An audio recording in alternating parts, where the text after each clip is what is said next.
avec Jabol.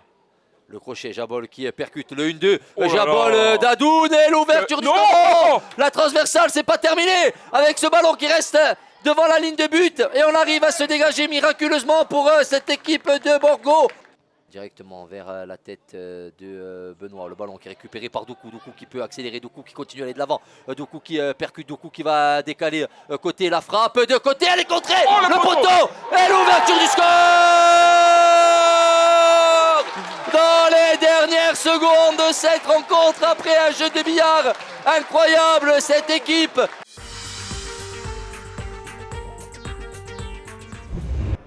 Attention à ce coup franc, la Melvin Vieira dans la surface de réparation. La trajectoire qui a été coupée par qui? Par la Sana Diakabi. Attention à ce ballon qui revient. Le pressing de Silva qui va récupérer le ballon. Oh, qui va les centrer parfait. Et l'ouverture du score pour le FC Versailles. Le premier but de cette saison. Le premier but sous ses nouvelles couleurs. Monsieur Thibaut Jacques. Et bien voilà qui commence son aventure avec les Versaillais de la meilleure manière. Qu'il avait découvert notamment à 20 ans. Oh, c'est beau ça. Oh, attention, on s'est écroulé pénalty. Et Fouad Kadir qui pourrait marquer son retour du saut d'un but. Fouad Kadir face à Sébastien Reynaud. L'égalisation, Fouad Kadir est immortel, mesdames, messieurs. Venu à grandes enjambées. Mais attention, il y aura peut-être une autre cartouche avec Diego Michel. Il est intenable, Diego Michel. Il a trouvé Prunier. Le deuxième face à face. Et là voilà le but. Le premier but en championnat national de Mandy Prunier.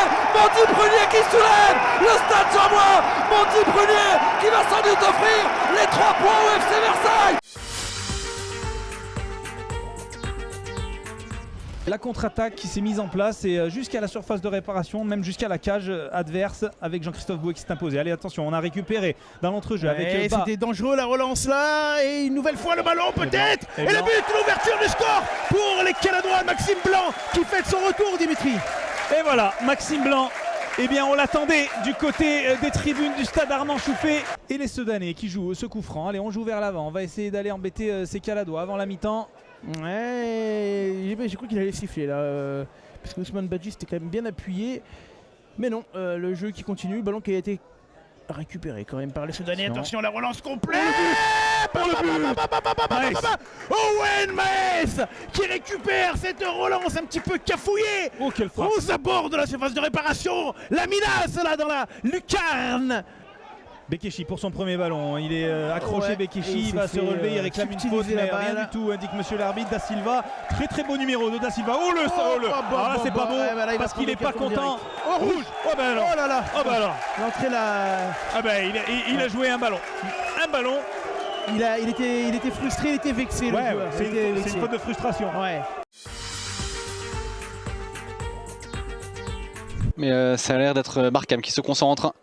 Dès que qui s'élance, c'est finalement pour Barkham, elle est bien placée, et quelle claquette sur la pelouse pour le dernier changement. Mais là pour l'instant le ballon est pour les Castelroussin avec une solution sur le côté droit où le gros contact, et c'est un penalty. Penalty sifflé par Eddy Rosier, Nathanaël Thio accroché. Allez, le face à face, Robinet, Sanou, c'est parti pour Robinet et l'arrêt.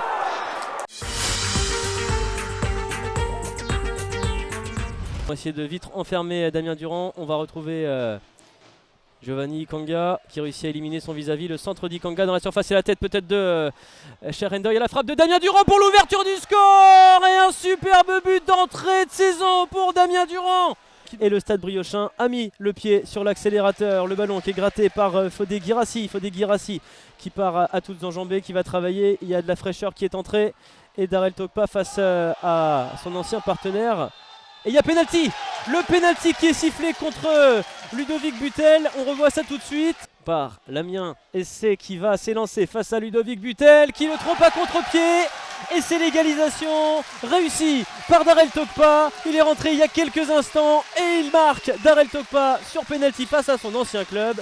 Qui fait une belle entrée pour l'instant. Alors il y a ce but mais il y a aussi là toute l'énergie qu'il déploie depuis tout à l'heure. Le centre de Morgan Jean-Pierre.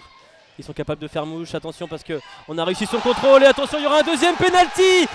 Fodé Guirassi, c'est parti face à Ludovic Butel et il réussit à transformer. Et c'est le 2-1 pour le Stade Briochin qui avec 2 pénaltys au cours des 5 dernières minutes réussit à tout renverser ici à Fred Aubert. Incroyable en tout cas que le Red Star se retrouve dans cette situation là, mais peut-être vont-ils aller arracher l'égalisation. C'est sauvé par une tête briochine, c'est pas terminé avec Moussa Guel.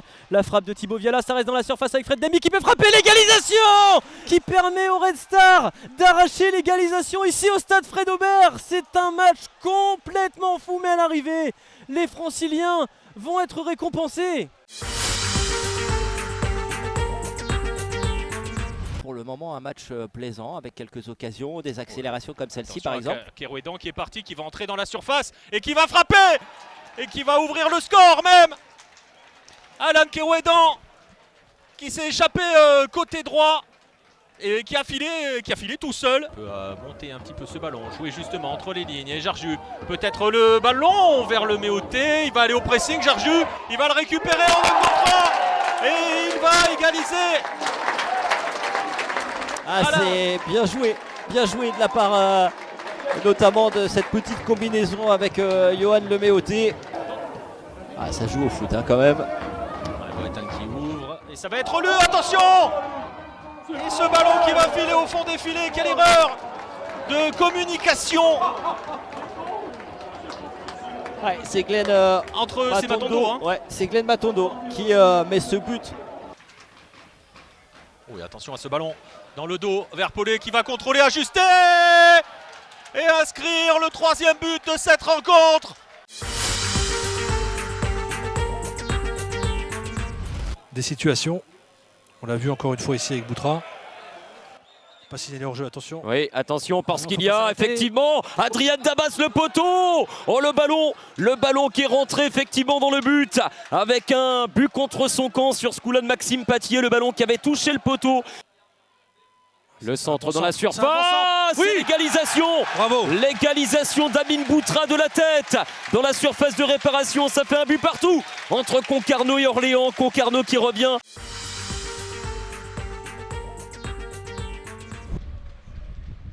Bien tiré. Ouais, attention avec Kossi qui a été surpris. Et le but Dunkerquois, l'ouverture du score pour l'USL Dunkerque. Vous avez vu qui a marqué. Je crois que c'est Gambor. Ah, c'est Gambor qui a marqué.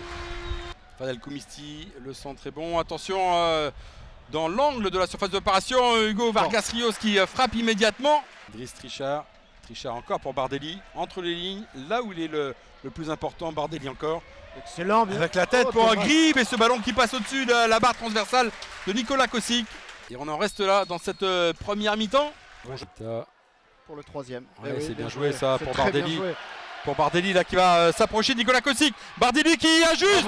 Le portier du Mans qui inscrit le 2e but pour les couleurs dunkerquoises. Ipiélé.